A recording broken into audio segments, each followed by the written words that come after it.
Yeah, keep making that sound. It's getting me. No, no! No, no!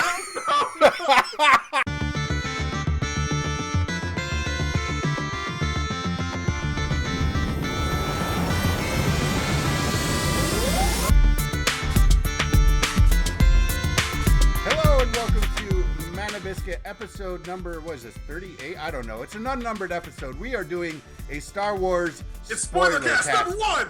Spoiler cast! Number one for Star Wars, The Force Awakens. If you watched MPO, you knew this was coming, but if you didn't and you're coming into this fresh, this is your fair warning. You have 5 seconds to get gone. 5, 4, 3, 2, 1, just the pinky. Now you get out of here because we're talking Star Wars The Force Awakens. We're talking about every last aspect of it, and nothing is safe from spoilers. So, did you guys enjoy the movie? Yes! Okay, we got that out of the way. All right, let's start with a fairly simple question, although maybe a little hard to narrow down. Give me your absolute favorite part of it. And don't just say all of it because I'll smack you. All of it. All right.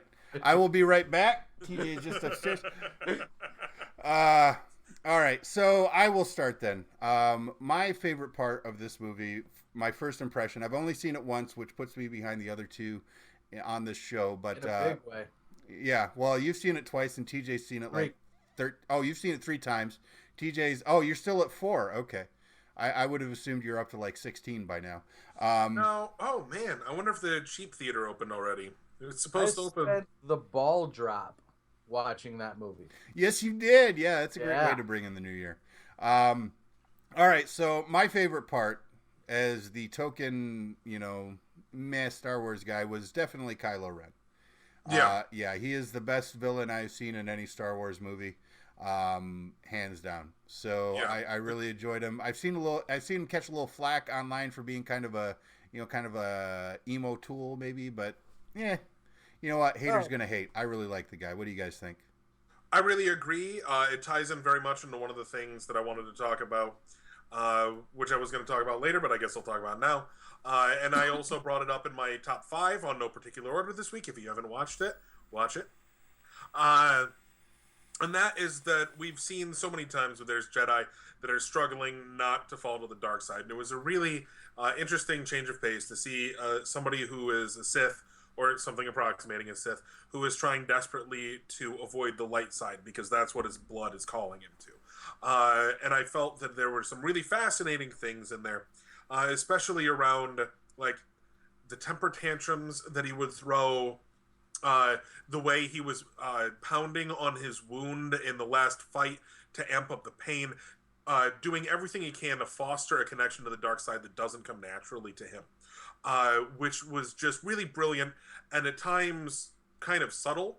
And I really, really enjoyed it, not just on the story level, but also on a technical level, with certain things like lighting cues, which happened in one of the big scenes that we'll probably talk about later on, but that show the war in him between the light and the dark. They did an excellent job on all levels of doing it. All right, yeah. For me, I mean, I think the reason he's my favorite part, all of your reasons are well taken, but I just think he is far more interesting, and the core of it really is the idea of the dark being drawn to the light, but he is far more interesting than Vader. I think he's about as interesting as you can get when something is as simplistic as just the sort of dichotomy between light and dark, because that is really, I mean, we might talk about this a little bit later. That's one of my drawbacks from Star Wars in general, and that they didn't really step away from that is probably one of my least favorite parts about the movie. But Jay, I know that when we said we were doing the spoiler cast, you're like, oh my God, Amanda Biscuit, where I'll actually get to talk. So as you've watched it 3 times now, Yes, if you watched it 3 times now, what have been your biggest impressions off of it? And there was one of those things where that one needs to get brought up later. Ultimately, I love the characters. The new characters in particular were outstanding. And TJ brought this up that that you actually cared about them, that they weren't overshadowed, that exactly, he's wearing his jacket, but no, it Oh was man, they're going steady now. it's high school all over again. But no, the characters were just fantastic, man. You couldn't, the little teases for the old characters and the introduction to the new ones, the carryover, everything. The characters were perfect. There was not a bad character in this my movie. sister-in-law, of all people, who is not a huge Star Wars fan, not a huge nerd, but she posted on Facebook today the quote from Carrie Fisher, and I don't remember it exactly, so I'm going to butcher it somewhat, but it had to do with something to the effect of men don't age more gracefully than women, they're just allowed to age. And I really, really loved, as you're talking about old characters, I really loved the depiction of Leia in this film. Yeah. Yeah. And I talked about ahead. that. I talked about that with one of those things that I was looking forward to Sure. back in one of the back in A few weeks one of ago, the yeah. Biscuit episodes a couple Yeah. weeks ago. That I was really looking forward to how they handled the transition from Princess Leia to General Leia, and what they were gonna do with it. And she straight up, she came out as the old war-torn veteran. Yes. That Yes, she was did. that you typically that role is reserved for, I hate to say this, but typically that role is reserved for men. Yeah. That grizzled veteran kind of attitude and everything else that she had, it was a full embodiment of that stereotype with the gender twist, and it Well, I think, yeah, and I think what you're getting at there, why it's so impactful, is because it's not even a gender twist, right? It's just a transcendence of the idea of gender altogether. And TJ touched on that with his idea of diversity in his top 5 list. That's these roles are not defined by gender or race; they're just roles that are occupied by people of diverse gender and race. Yep. But a lot of things. That was and that actually was a lead. That actually led into what I said I was going to talk about later, and that's that I don't remember who it was, but they referred to Rey as a Mary Sue. For those of you, no more so than Luke was. No more, exactly, and this guy received just like hella backlash because of it. Claimed that he didn't know that it was a gender term. Fucking bullshit. But no, to take those. Where was I going with that? I don't remember. I'm just keep. All right. Well, while you're backtracking, while you get a chance to think about it, I would like to take a moment and recognize that since episode 8, when TJ joined the Manabiscuit, I think this is the longest we have gone without TJ talking, and I see him just ready to explode. So TJ, why don't you weigh in on some things here?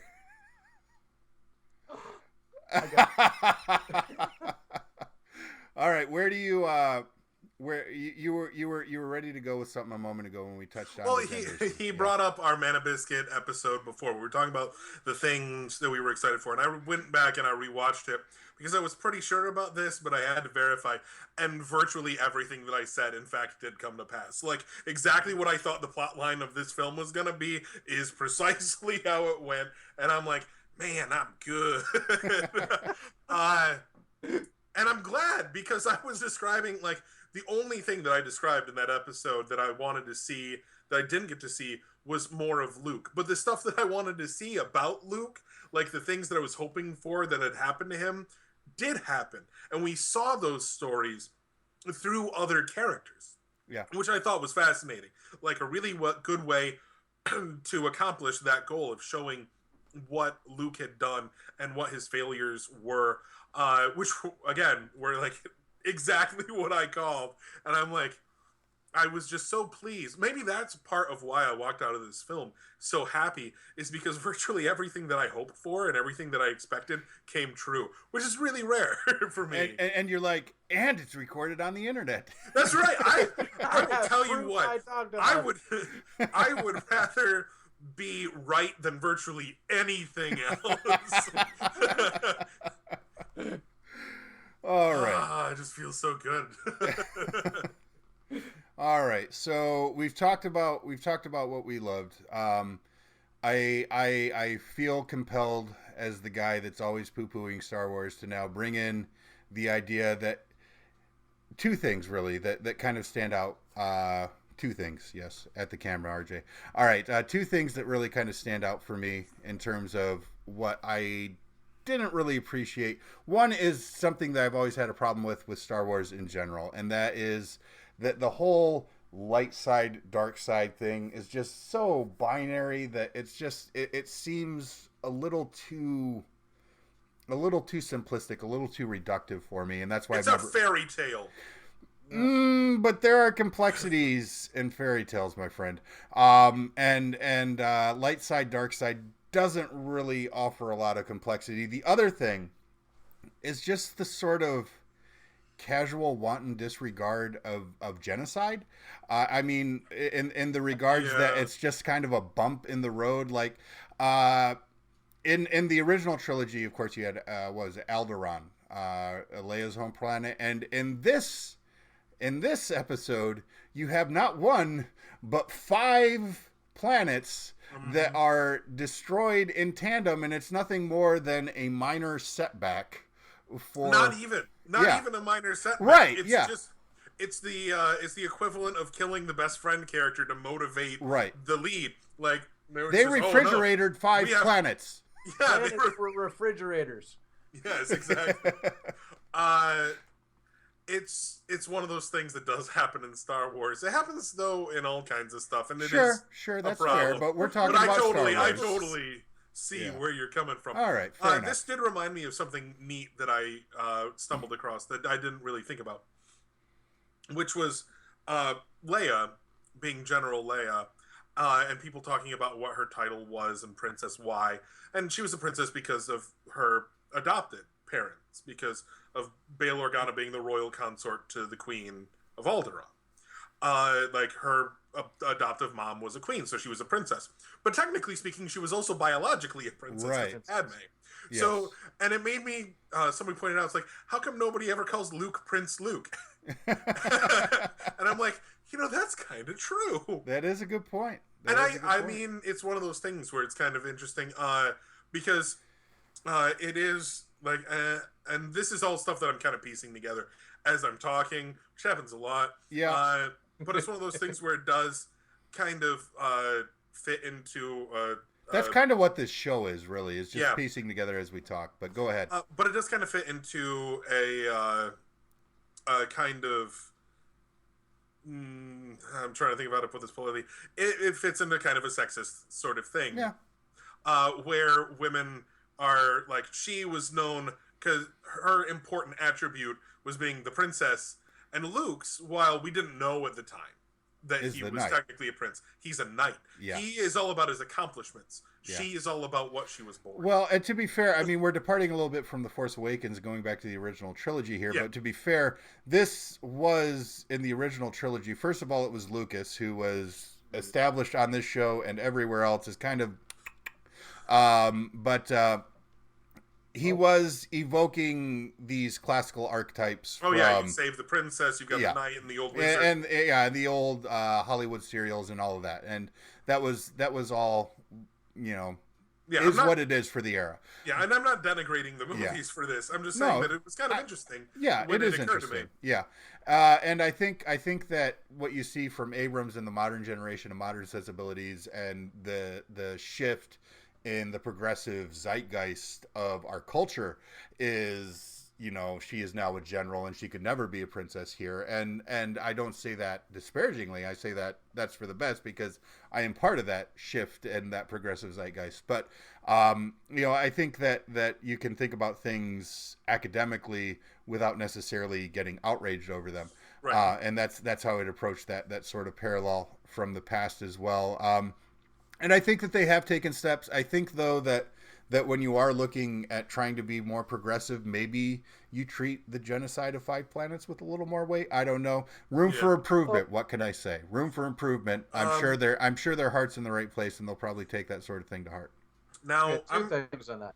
Go ahead, Jay. First off, I don't think it was actually mass genocide because you're not actually because the races have carried over to other planets and thus you didn't obliterate Okay, an but entire race. Jay, I'm going to let you talk here. I'm going to let you finish.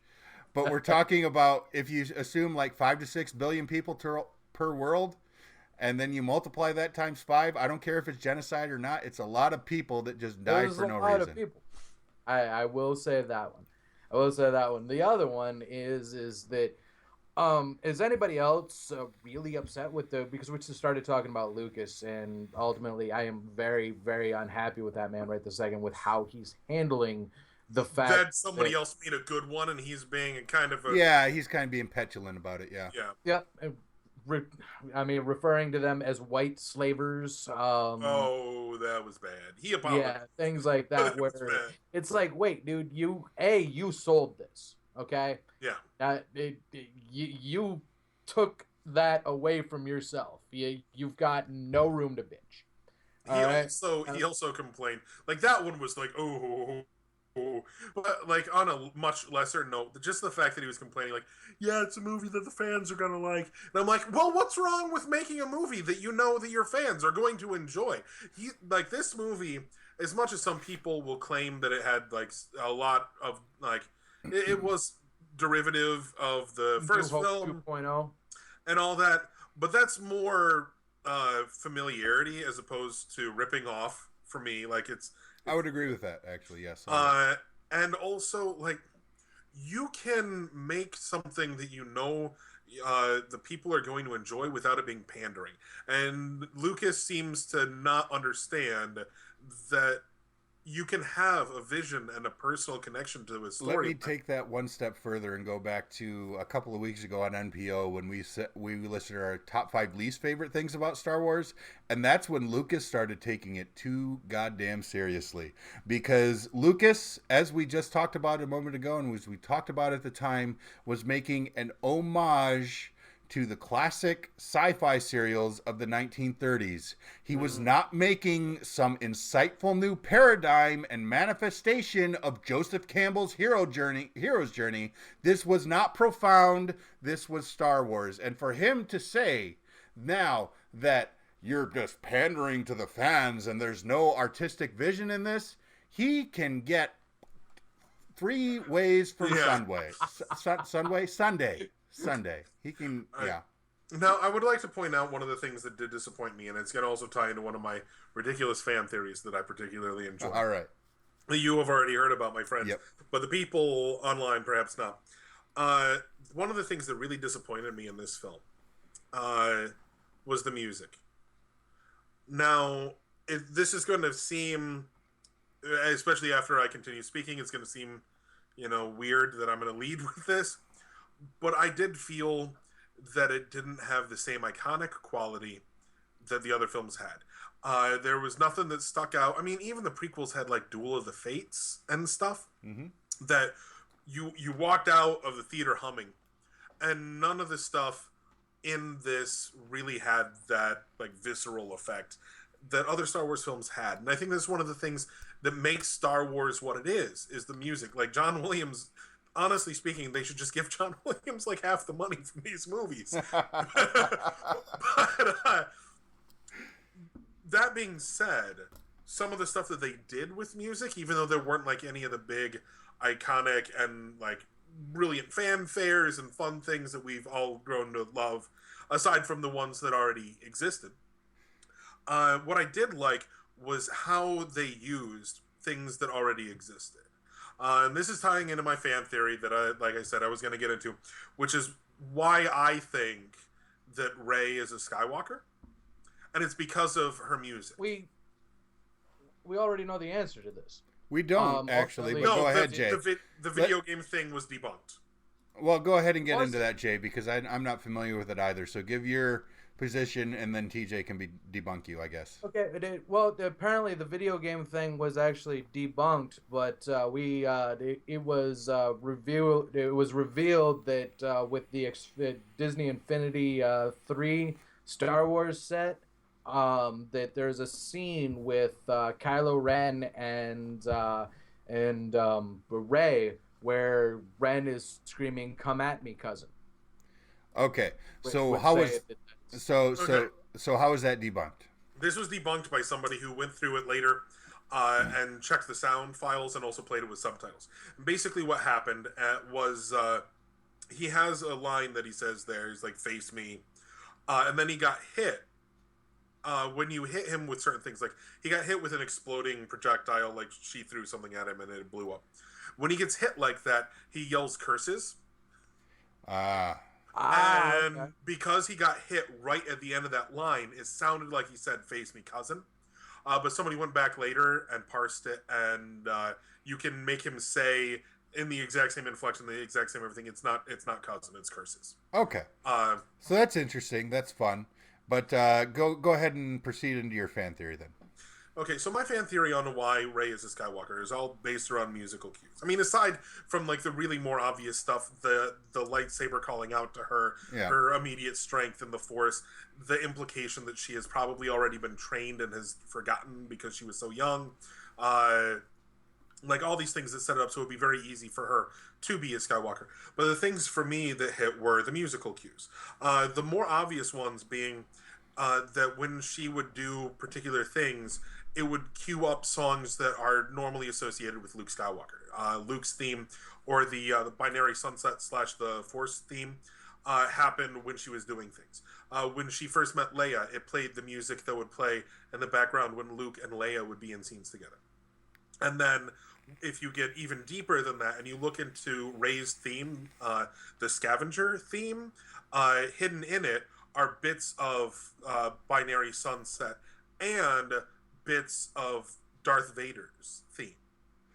So hidden in the background of that kind of soft and lilting theme that they have for her are hints at her heritage because there are like note progressions and chords directly lifted from both Luke's music and Vader's music. Right. And I I like go ahead, Jay. I like the theory better that, and this is just personal opinion, The uh, Kenobi theory. the Kenobi theory. Yep, Yeah.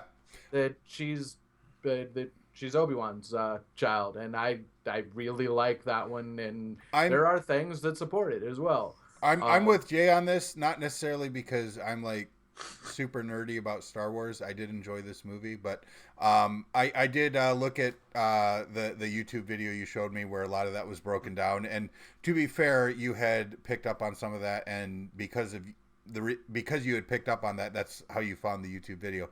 But what I said after that video, I'll say now for everyone on the internet to see. I don't necessarily buy the leap that the musical cues are a direct implication of lineage and not maybe necessarily a clever Easter egg or red herring. And for me personally, I like the idea better. Just I like the idea better that she's a Kenobi. Yeah, I like the. I have to admit, I do like that fan theory. There's some problems with it, from what I've seen, like her age. Well, She's too young. she's well, yeah, she's too young to be a direct descendant of She could be Obi-Wan. like granddaughter. granddaughter.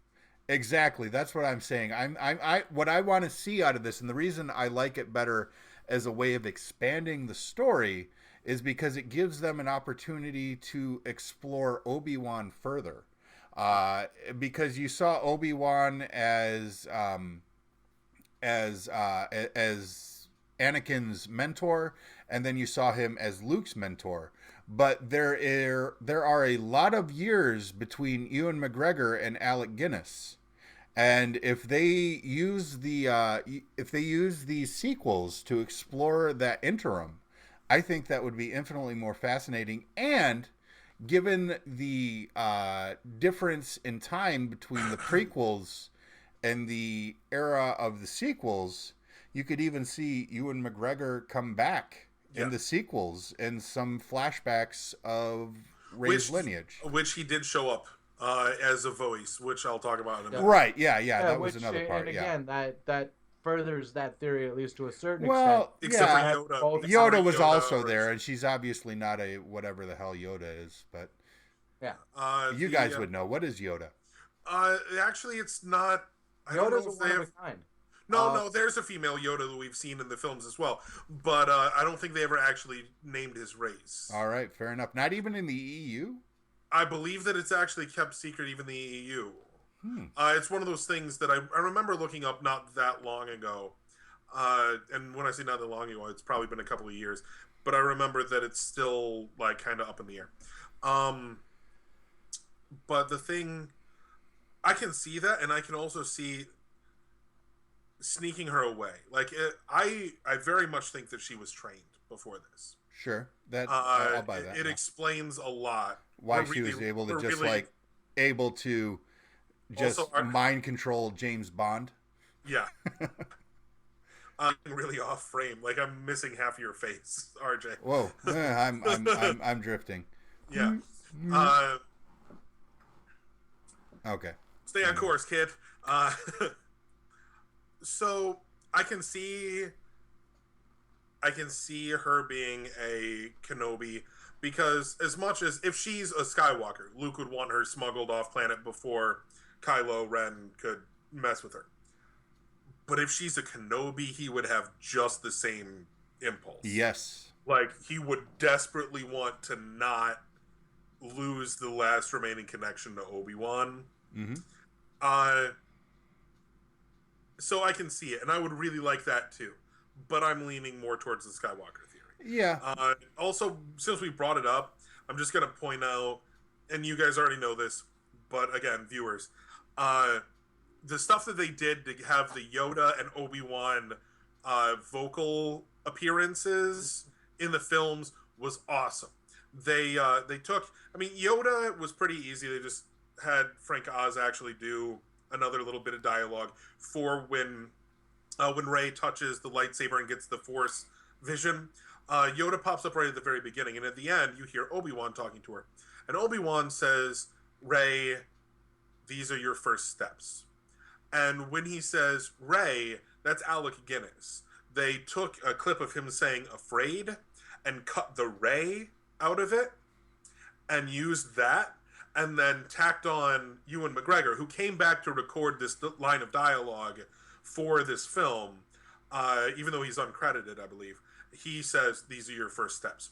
So you get in that flash of her first vision connecting to the Force really strongly. Yoda and Obi-Wan. You also obviously get Vader because of the breathing and being in the yes, the same set where Luke and Vader fought in Empire. There's a lot of little hints showing that she's connected to these people. There's also and like you said, we've talked about this before and it's been brought up before, independent of the esteemed Mana Biscuit, but it raises a sort of chicken and the egg scenario, doesn't it? Because was that dialogue cut because the character's name was Rey, or was the character named Rey because they cut that dialogue? Probably the former. I would imagine, but you know, it's fun to think about, and that's what spoiler casts are all about. All right, Jay, you're sitting contemplative. What do you have remaining to add to this conversation? Honestly, nothing left with this conversation. Well, the general conversation, Force Awakens. I look forward to seeing who's right. I look forward to I look forward to a continued exploration of these. We've got 2 years. Yeah. And there are people that are going to spend the entirety of this trying to sift through, like this guy that's leaning forward right now. Yeah, I think what we'll see, I mean, because these things have a sort of half-life, I think what we'll see is probably another 2 months or so of intense speculation from fans, and then we'll see a ramp up again as the next sequel approaches. Well, probably, yeah, we might see a little bit of a peak on the DVD release, especially if there are special features. But we'll see a ramp up again of this sort of speculation as the sequel approaches, and people try to, as TJ did on the esteemed Mana Biscuit program, get their predictions for the next episode correctly. Can I also point out, because it feels like we're kind of winding down. I think a little bit, but I'm open if you guys have anything more I just want to say that for our spoiler cast, and we said some pretty spoilery things, but like we haven't touched on 90% of this movie. No, I think I'm just gonna say, like right now, Luke shows up for 30 seconds. Kylo Ren is Han and Leia's kid. He kills Han Solo. I think you're just trying to touch on what you were spoiled for. Yes. What else is spoilery? Wait. Let's hit that one real quick. Yeah, because I did talk about the lighting cues, and I would like. Yeah. I know you want to talk about it, but it was the ultimate scene as far as that whole. It was the ultimate climactic scene in that movie.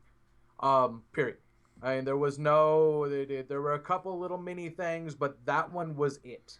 Right. I mean, you had the lightsaber battle between Rey and Kylo, between Finn and Kylo, and everything else. Between Finn and Poe making out all day.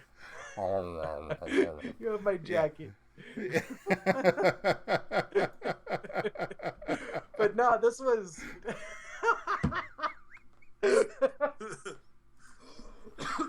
I bet he is a good man, Poe. You need to find out. Oh goodness! But yeah, this that scene was just it stands as one of the best scenes that I've seen in a very, very long time. Yeah. Pretty much any movie, period. Yeah, no, it was great. It was one of the reasons I love this talk movie. About the lighting cues, but that was the reunion between Finn and Poe, it touched my heart, and it's why I ship them so hard. I mean, you know, we laugh and I laugh, but legit. I mean, ship or not, that's some serious bromance. I mean, yeah, it was really good. It was really good. But for the record, I do ship them. All right. The lighting cues. Let's get into the lighting cues because that was fun. I know half of the people that have watched this have probably heard TJ rant about these lighting cues, but we're going to get it out there for the entire internet. Yay! Okay, so the lighting cues in question are in the scene where Kylo Ren kills Han Solo. And what's really awesome about the scene is right there towards the beginning, right as Han is entering the bridge, Finn and Rey come in from outside. They leave the door open behind them. They come out on this balcony. They're seeing what's happening. And when they do that, a beam of blue light comes in behind them because the sun is still going. Like, it has not yet been extinguished by because of the wanton disregard for how stars work. Yeah, exactly. So... You know what? We can get into that. Continue, sir. Continue. But it lets in this beam of blue light that goes down, and it illuminates Han and Ben. With the red light underneath it. And the red light is coming up from underneath from all of the machinery and stuff that's going on underneath. So you can see at the beginning of the scene on Kylo Ren's face that he's half in the blue that signifies the light side and half in the red that signifies the dark. And as the scene progresses, and while outside and other events that are happening in the movie, the sun is getting drained and the light is fading. The light also, therefore, would be fading, like logically, as it is coming into this building. So you can see as the blue cue just slowly fades and the red fades up, until by the end, while he's talking to his father about how he has something that he knows he needs to do and he doesn't know if he's strong enough to do it, and he asks his father for help. And Han Solo says anything. And at that moment, that's when the light extinguishes and there's nothing left but red. And that means there's nothing left but the dark side. And that's when he strikes down his father. And that's what gives him that final push towards the dark side. That's what he knew he needed to do. He needed to sacrifice somebody that he loved in order to finally embrace the dark side the way that he'd been trying to do in a kind of haphazard fashion from the beginning of the movie and even prior. And being able to see that visual cue as to what was happening to him internally was just brilliant. It is brilliant, but I will take one exception with your characterization of it there, and that it was his final turn, because one of the moments that everybody keeps coming back to, including you, is the moment in the final lightsaber battle with Finn and then Rey, where he's still not quite there and he still needs to feel the pain. Yeah. And I don't know. I think if the original trilogy was Vader's redemption arc, I think that maybe we will still see a Kylo Ren redemption arc in all of this. Absolutely. Honestly, I don't think it's Kylo's redemption arc we're going to be watching. I think it's Luke's. Because I think that it's because of Luke's mistakes that Kylo Ren became who he was, and that we're going to see the redemption of Luke Skywalker and of the Jedi in general. Because what we saw in the person of Anakin Skywalker was this condemnation of the Jedi, the fall of this organization, all embodied very poorly in one person. Right. And I think what we're seeing... Not entirely one person. How do you mean? We have the other Knights of Ren. Well, yeah, but we have as of yet no confirmation that they're actually all dark side users. Because when we see them in the flashback, he's the only one with a lightsaber. It's true. Fair enough. Fair enough. Yeah, I think that, I suppose in some regard, you might see the redemption arc of Luke, but I think and in the spirit of what we were talking about earlier, one of the criticisms of the movie that it hews too closely to A New Hope in the original trilogy, I think you could argue in the light of the god-awful prequels that the original trilogy in that sense was the redemption arc of Obi-Wan Kenobi. And if I may play with this here a little bit further, making it up as we go along in classic Man of Biscuit fashion, if the original trilogy was the redemption arc of Obi-Wan Kenobi with Vader as the sort of MacGuffin in that, in his transition back to the light side, then if these sequels are the redemption arc of Luke Skywalker in his failures, and Kylo Ren in his transition is the MacGuffin from the dark side to the light side, then I think that underscores far more greatly the idea that Rey is a Kenobi. Yeah, that could work. There is a certain thematic resonance there. Yeah. It also would work because we've seen in a weird way in the first 6 movies were very much the story of Anakin Skywalker. Sure. Like even though the focus of the original films was on Luke, it's still about, in its way, it's still about Anakin as Darth Vader. Right. And so it's really interesting because Anakin didn't redeem himself. I mean, at the end, he kind of did by sacrificing himself to save his son. But he wasn't the person that went through like that classic hero's journey. He wasn't the person who was the driving force behind the redemption of himself. Luke was the driving force behind the redemption of Anakin. And I think that at this point, it might end up being Rey being the driving force between Luke's redemption. And it might be a parallel thing, because either way, either by bringing Kylo Ren back from the dark or by ending the threat that Luke inadvertently created, either way they go with this, Rey is still going to be redeeming the mistakes and the faults of Luke Skywalker.